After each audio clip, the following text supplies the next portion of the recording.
Dunque, cari amici, sono sempre io, Pietro Kociancic, in una nuova avventura che si chiama rendiamo la nostra attività fisica ancora più complessa. Abbiamo già parlato del tutorial per tenere il telefonino e le braccia in alto, no?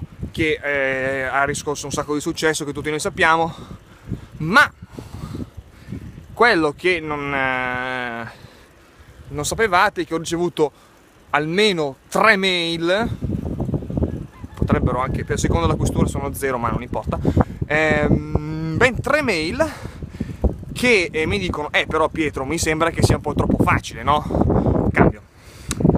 E insomma, sono buoni tutti a camminare con le braccia, bisogna fare qualcosa di più estremo, perché voi sapete, noi siamo in Italia, siamo appassionati di sport estremi, non so, tutti quelli che vanno a correre in montagna, ultra trail e via dicendo.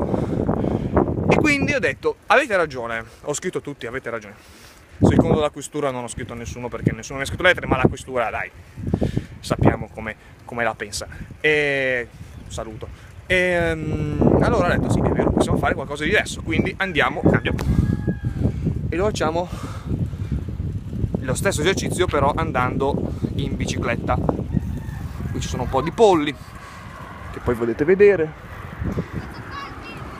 e sto pedalando praticamente e sto facendo il video mentre pedalo, che è una cosa molto intelligente, ma soprattutto intelligente perché la faccio su una strada abbastanza tranquilla, anche se sono appena passato accanto a un piccolo campo rom con gente che diceva perché fai il video, però ragazzi, siamo in un paese libero, io posso fare il video, loro possono dirmi che non devo fare il video.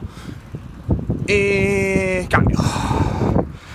Dove è ubicato questo posto dove sto pedalando? A Vaiano Valle, che è una località agricola a sud di Milano, ma facente parte del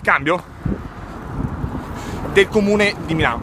Come potete vedere, adesso comincia a essere ancora più estremo perché ci sono le auto. Prima, quando ho iniziato il video, non c'erano le auto, e questo è molto appassionante.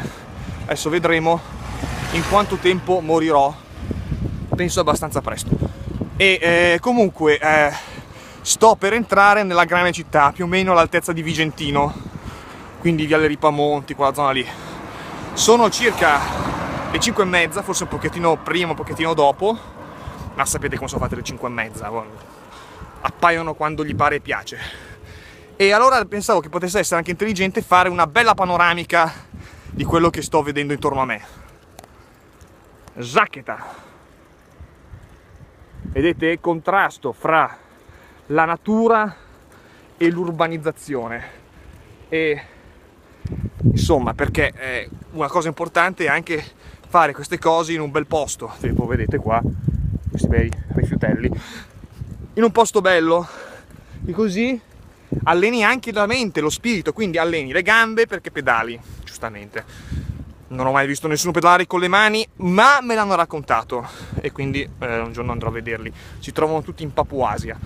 E alleni le gambe, alleni le braccia e alleni lo spirito. Quindi in tutta questa tripudio di allenamento, poi uno, hai visto mai, che diventa più forte. Infatti adesso tornerò a casa e mi farò una bella mangiata. Ciao, mi raccomando, allenatevi sempre di più. Cambio. Allenatevi sempre di più.